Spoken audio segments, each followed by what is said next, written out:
CM sir పైసలొస్తలేవు, Congress ఎమ్మెల్యేల గగ్గోలు. ఎమ్మెల్యేల ఆదాయ వనరులు దెబ్బతిన్నాయా? హైడ్రా విధానంతో రియల్ ఎస్టేట్ పడుకుందా? ఇసుక కొత్త పాలసీతో వ్యాపారుల కంట్లో దుమ్ము పడుతోందా? గత ఎన్నికల్లో పెట్టిన కోట్ల ఖర్చు హుష్కాకి అయినట్టేనా? ఎమ్మెల్యేల చేతిలో పైసలు రాక దిగాలు పడుతున్నారా? ఇలాగే కొనసాగితే వచ్చే ఎన్నికల్లో ఖర్చుకు చేతులెత్తేస్తారా? ముఖ్యమంత్రి సీఎం రేవంత్ నీతి పాలన ఎమ్మెల్యేలకు ఇబ్బందిగా మారుతోందా? కాంగ్రెస్ సీఎం రేవంత్ రెడ్డి ఏడాది పాలనకు ప్రజలందరూ సంతోషం వ్యక్తం చేస్తుండగా అదే పార్టీ ఎమ్మెల్యేలు కొందరిలో తీవ్ర అసంతృప్తి గూడు కట్టుకున్నట్లు తెలుస్తోంది. గత ఎన్నికల్లో కాంగ్రెస్ పార్టీ తరపున చావో రేవో అన్నంతగా తమ సర్వశక్తులు పనంగా పెట్టి ఎన్నికల్లో పోటీ చేసి గెలిచిన ఎమ్మెల్యేలు ఇప్పుడు ఎందుకు గెలిచామా అనే విచిత్ర పరిస్థితి కనిపిస్తోంది. 10 ఏళ్ల పాటు ప్రతిపక్షానికే పరిమితమైన తెలంగాణ కాంగ్రెస్ అధ్యక్ష పగ్గాలు చేపట్టిన రేవంత్ రెడ్డి సాహసోపేతంగా పార్టీని విజయ తీరాల వైపు తీసుకురాగలిగారు. గత 10 ఏళ్లలో బీఆర్ఎస్ పై ప్రజల్లో గూడు కట్టుకున్న అసంతృప్తిని అద్భుతంగా వెలికితీసి ప్రజాగ్రహంగా మలచి ఎన్నికల్లో గెలుపు సునాయాసంగా దక్కించుకున్నారు రేవంత్ రెడ్డి.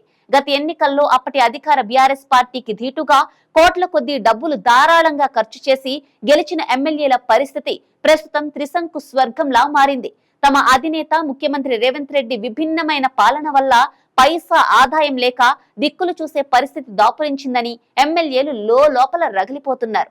ఎన్నికలంటేనే ఖర్చుతో కూడిన వ్యవహారం.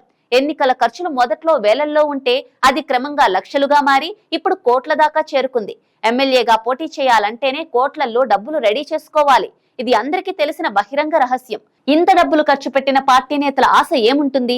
రేపు మన పార్టీ అధికారంలోకి వస్తే ఎలాగోలా డబ్బులు రాబట్టుకోవచ్చనే కదా.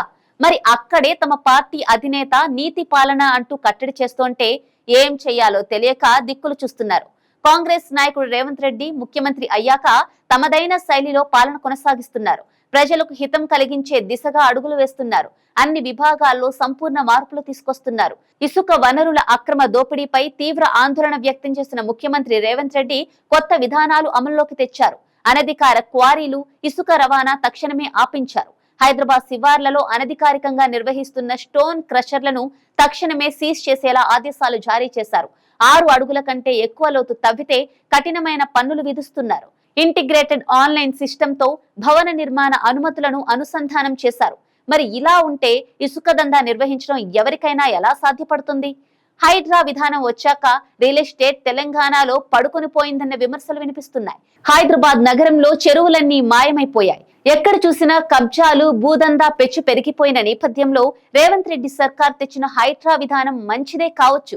కానీ రియల్ ఎస్టేట్ ఘోరంగా దెబ్బతిందని, రాష్ట్రంలో కొత్త నిర్మాణాలు ఎక్కడా కనిపించడం లేదని రియల్ ఎస్టేట్ వ్యాపారులు గల్లుమంటున్నారు. పట్టణంలోనూ పల్లెల్లోనూ చిన్న చిన్న రియల్ ఎస్టేట్ వ్యాపారాలు దాదాపు దుకాణాలు మూసివేసుకునే పరిస్థితికి చేరుకున్నాయి. బడా బిల్డర్ల చేతిలోకి వ్యవహారం తరలిపోయిందన్న విమర్శ వినిపిస్తోంది. హైడ్రా విధానం వల్ల నగరం భవిష్యత్తులో బాగుపడుతుందనేది వాస్తవమే అయినప్పటికీ రియల్ ఎస్టేట్ రంగంలో ఉంటున్న చాలా మంది రాజకీయ నేతలకు ముఖ్యమంత్రి రేవంత్ రెడ్డి పాలనా విధానాలు మింగుడు పడటం లేదన్నది పచ్చి వాస్తవం. రియల్ ఎస్టేట్ చేయకపోతే డబ్బుల ప్రవాహం ఎలా వస్తుందన్నది కొందరి ఎమ్మెల్యేల మౌలిక సందేహం. ల్యాండ్స్ అండ్ లిక్కర్ బిజినెస్ లేనిదే డబ్బులు కుప్పలుగా వచ్చి పడటం ఎలా కుదురుతుంది? కానీ రేవంత్ రెడ్డి పాలనలో ఇలాంటి వ్యవహారాలకు వీలు చిక్కడం లేదని కొందరు ఎమ్మెల్యేలు బాధపడుతున్నారు. చేతిలో ఉన్న పైసలన్నీ గత ఎన్నికల్లో ఖర్చయిపోయాయి. సంపాదన మూలపడింది. ఇలాగే కొనసాగితే రానున్న ఎన్నికల్లో పోటీ చేయలేమని పరోక్షంగా చేతులెత్తేస్తున్నారు. పక్క రాష్ట్రాలైన ఆంధ్ర, కర్ణాటకలో ఎమ్మెల్యేల ఆదాయంతో పోల్చుకొని ఇక్కడి అధికార పార్టీలోని కొందరు ఎమ్మెల్యేలు ఎంతో మనోవేదనకు గురవుతున్నట్లు తెలుస్తోంది. ఆంధ్రాలో కొత్త ప్రభుత్వం రాగానే ఇసుక విధానం, లిక్కర్ విధానంలో భారీ మార్పులు తీసుకువచ్చింది. అధికార పార్టీయే కాదు, ప్రతిపక్ష పార్టీకి చెందిన నాయకులు కూడా లిక్కర్ టెండర్లలో పోటాపోటీగా సిండికేట్ అయి మరీ టెండర్లు దక్కించుకున్నారు. కర్ణాటకలోనూ అన్ని విధాలుగా ఎమ్మెల్యేల వ్యాపార వ్యవహారాలు సాఫీగా సాగిపోతున్నాయి. ఎటొచ్చి తెలంగాణలోని ముఖ్యమంత్రి రేవంత్ రెడ్డి నైతికతకు కట్టుబడి పాలన కొనసాగించడం, నిర్మోహమాటంగా వ్యవహరించడం, అత్యంత పారదర్శకంగా పాలన కొనసాగిస్తుండటం సొంత పార్టీ ఎమ్మెల్యేలకే ఇబ్బందిగా మారుతోంది. వారు బహిరంగంగా చెప్పుకోలేకపోయినా అంతర్గతంగా అనుకుంటున్నది మాత్రం ఇదే. అయితే ఎమ్మెల్యేలు కడదాకా ఇలాగే అసంతృప్తితో రగిలిపోతే వారందరూ పార్టీ మారడం ఖాయం.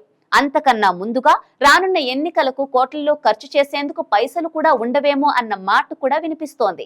సీఎం నీతి పాలన కొంతమంది ఎమ్మెల్యేలకు ఇబ్బందిగా మారుతోందా అంటే ఖచ్చితంగా అవును అన్న సమాధానమే వస్తోంది.